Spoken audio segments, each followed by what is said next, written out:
Assalamualaikum warahmatullahi wabarakatuh.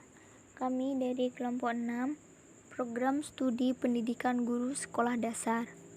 Di sini kami ingin memaparkan tentang merancang dan menerapkan penggunaan metode pembelajaran IPS SD yang berlandaskan pendekatan personal. Di sini saya dibantu rekan saya yaitu Deni Aryani, NPM 1948811011, dan saya sendiri Diah Ayu Rohmah, NPM 1948811012. A. Pengertian pendekatan personal. Pendekatan personal ini lebih menekankan pada proses yang membantu individu dalam membentuk dan mengorganisasikan kenyataan-kenyataan yang kompleks. Keberadaan siswa dalam kelompok banyak mempunyai arti untuk mengenal dirinya sebagai pribadi sehingga dapat menghasilkan hubungan interpersonal atau antar pribadi yang cukup tinggi. Oleh karena itu, keadaan emosional siswa perlu diperhatikan agar siswa dapat mengembangkan hubungan yang produktif dalam lingkungan. B. Cara merancang penggunaan metode pembelajaran yang berdasarkan pendekatan personal. Salah satu metode pembelajaran yang berlandaskan pendekatan personal yang akan dipilih sebagai contoh adalah metode pertemuan kelas. Metode ini berdasarkan pada teori Glasser yang mempunyai dua asumsi. Yang pertama, bahwa manusia itu mempunyai dua kebutuhan dasar, yaitu cinta dan harga dirinya. Kedua, kebutuhan tersebut berakar dalam hubungan antar manusia. Metode pertemuan kelas dilihat dari fokus pembicaraan dalam diskusi menurut Glasser. Dibedakan menjadi 3 tipe sebagai berikut. Yang pertama, tipe pertemuan pemecahan masalah sosial.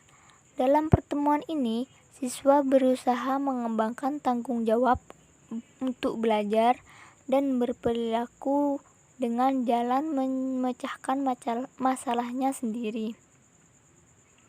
2. Tipe pertemuan terbuka. Guru memulai pertemuan dengan bertanya, "Apa yang menarik perhatian kalian?" Siswa diberikan kebebasan dalam memikirkan dan menjawab pertanyaan dari guru. Siswa berinisiatif untuk berdiskusi dengan memunculkan suatu topik yang menarik berdasarkan pengalamannya. Yang ketiga, yaitu tipe pertemuan terarah dan terbuka.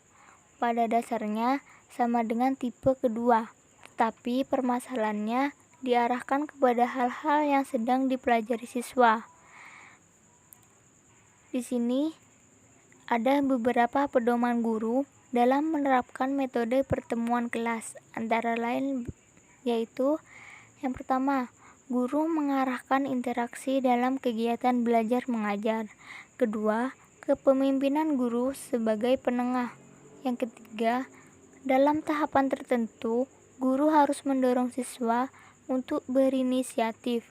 Yang keempat, guru mengembangkan hubungan yang sangat menarik dan sensitifme. Yang kelima, guru mendorong siswa untuk bertanggung jawab, mendiagnosis perilaku sendiri, dan menolak perilaku yang tidak dapat dipertanggungjawabkan. Yang keenam, guru secara keseluruhan mengidentifikasikan, memilih, dan menaati alternatif perilaku. Dan yang terakhir, guru harus mampu menciptakan iklim terbuka dan mengendalikan kelompok untuk menilai perilaku, mengambil kesepakatan, dan menilai tidak lanjut. Di sini akan dilanjutkan dengan rekan saya yaitu Deni Aryani. Selanjutnya, langkah-langkah penerapan metode pertemuan kelas adalah sebagai berikut. Yang pertama, menciptakan iklim yang mengundang keterlibatan. Yang kedua, menyajikan masalah untuk diskusi.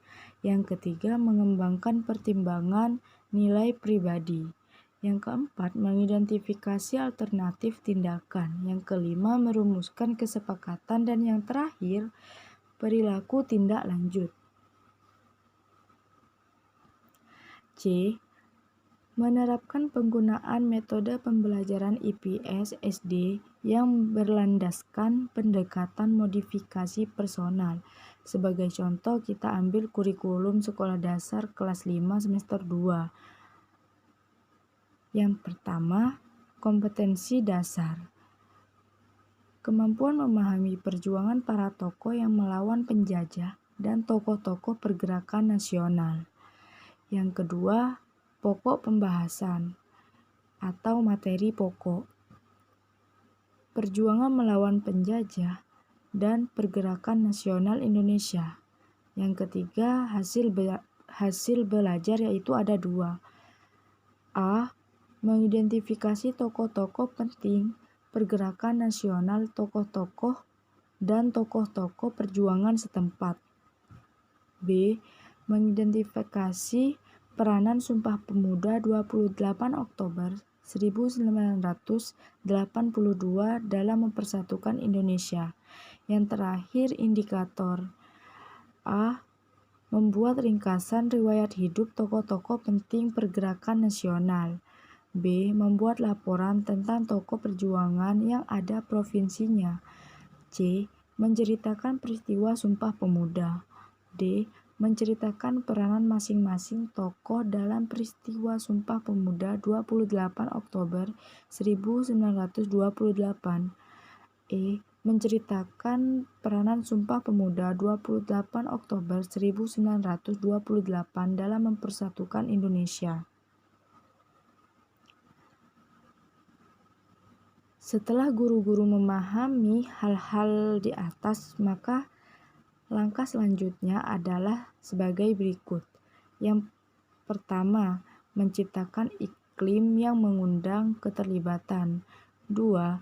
Menyajikan masalah yang didiskusi. 3. Mengembangkan pertimbangan pribadi. 4. Mengidentifikasi alternatif tindakan. 5. Merumuskan kesepakatan. 6. Perilaku tindak lanjut. Baik, sekian. Terima kasih. Wassalamualaikum warahmatullahi wabarakatuh.